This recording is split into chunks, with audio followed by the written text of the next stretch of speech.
saya Arfian Disandi Yuan Herlambang dari Prodi Manajemen semester 4 malam akan menyampaikan materi tentang penulisan bad news. Yang pertama adalah tujuan mengirimkan bad news.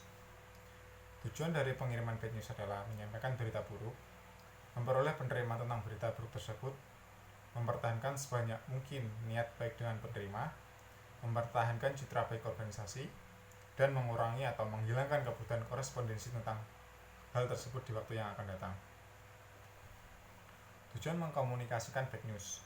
Yang pertama adalah penerimaan, citra positif, kejelasan pesan, dan proteksi.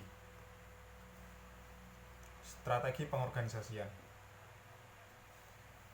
Strategi pengorganisasian adalah menciptakan audience centered tone dengan tujuan membantu audiens mengerti bahwa bad news menggambarkan suatu keputusan yang tegas, membantu audiens mengerti keputusan, dan membantu audiens agar tetap memberikan goodwill bagi perusahaan. Ada beberapa cara untuk memilih pendekatan organisasi. Yang pertama adalah pendekatan tidak langsung. Prosesnya adalah pembuka yang berisi pernyataan netral dan dilanjut dengan alasan yang berisi penjelasan yang logis dan bad news atau nyatakan tentang bad news tersebut. Selanjutnya adalah penutup. Penutup ini harus berisi positif, bersahabat, dan menyenangkan. Dan ada pendekatan langsung. Pendekatan ini biasanya digunakan jika penerima senang to the point atau langsung kepada intinya dan pesan tersebut berpengaruh kecil pada penerima. Pesan disampaikan secara empati. Prosesnya adalah pertama bad news, nyatakan isi bad news tersebut, lalu berikan alasan yang berisi tentang penjelasan yang logis yang dapat diterima dengan akal sehat. Yang ketiga adalah penutup, harus berisi positif, bersahabat, dan menyenangkan.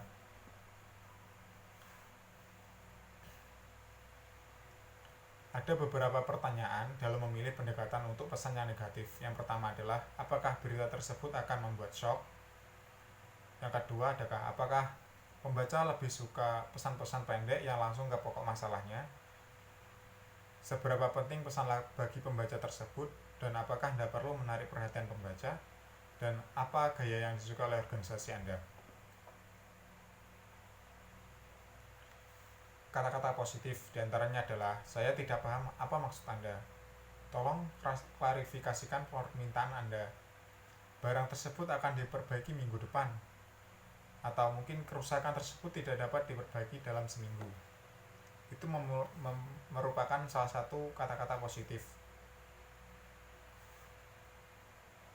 Contoh-contoh umum pesan-pesan negatif diantaranya adalah menolak permintaan rutin, berita buruk tentang transaksi-transaksi, menolak klaim dan permintaan, komunikasi dalam krisis, menolak permintaan surat rekomendasi.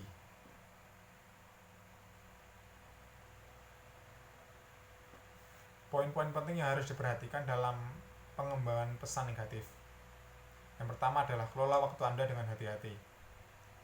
Karena dengan Anda mengelola waktu tersebut, Anda dapat sesuai target Anda, mencapai target Anda dalam menyampaikan pesan tersebut. Yang kedua adalah bila masalah telah ditutupi, jangan menyiratkan bahwa masalah tersebut masih terbuka. Karena dengan begitu, masalah tersebut akan terus berlarut-larut dan tidak akan pernah selesai. Yang ketiga adalah tawarkan ide-ide alternatif bila mampu. Yang terakhir, jangan menyiratkan bahwa ada bantuan atau informasi lain mungkin tersedia padahal sesungguhnya tidak ada. Selanjutnya adalah penulisan pesan persuasif.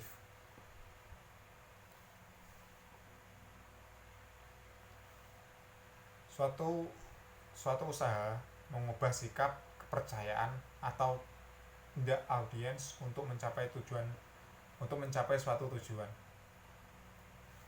Tujuan pesan persuasif adalah diantaranya, satu, menjual ide atau gagasan kepada orang lain. Yang kedua, memberi saran agar prosedur operasionalnya lebih efisien. Yang ketiga, mengumpulkan suatu dukungan untuk kegiatan tertentu dan meminta bantuan dana bagi pembiayaan suatu proyek tertentu. Kriteria pesan persuasif. 1. Mempengaruhi audiens yang cenderung mempertahankan ide atau gagasannya. lebih panjang, lebih rinci, tergantung pada perencanaan strategis yang cukup ketat. Analisis audiens. Langkah-langkah menyusun pesan persuasif ini adalah: yang pertama, siapa audiensnya, apa saja kebutuhan mereka, bagaimana kredibilitas saudara sebagai penyampai pesan dalam mempengaruhi suatu pesan. Pertimbangan perbedaan budaya. Salah satunya membantu dalam memuaskan kebutuhan audiens. Membantu bagaimana audiens memandang saudara. Pendekatan organisasional. Berdasarkan kemungkinan reaksi audiens terhadap pesan yang akan Anda sampaikan, perhatikan pendekatan tidak langsung atau indirect approach dan dua pendekatan langsung, direct approach.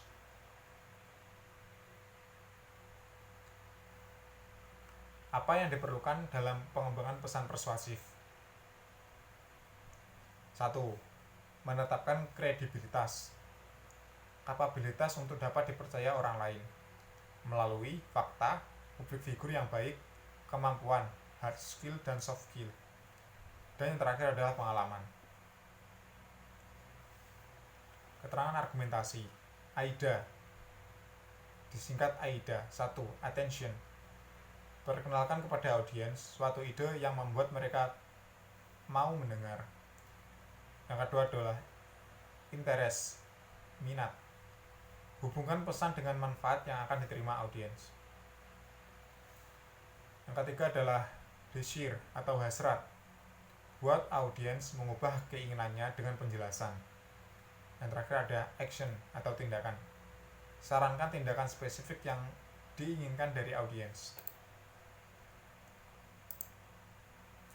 Komponen pesan persuasif adalah menarik perhatian, membangun minat, mengurangi penolakan, dan memotivasi tindakan. Menarik perhatian. Di antaranya adalah penawaran bebas, janji, pertanyaan, kutipan, fitur produk, dan kesaksian. Membangun minat, yaitu daya tarik rasional, daya tarik emosional, deskripsi produk, manfaat pembaca, dan fakta. Mengurangi penolakan dengan cara kesaksian, garansi, percobaan gratis, sampel, tas kerja, dan polling. Memotivasi tindakan dengan cara memberikan hadiah, insentif, penawaran terbatas, tenggang waktu, dan garansi. Memilih daya pemikat. Di antaranya adalah pemikat emosional, nilai kenyamanan, keamanan, dan penghargaan. Pemikat logika, berisi analogi, induksi, dan deduksi, dan pertimbangan etika. Contoh-contoh permintaan persuasif untuk melakukan tindakan: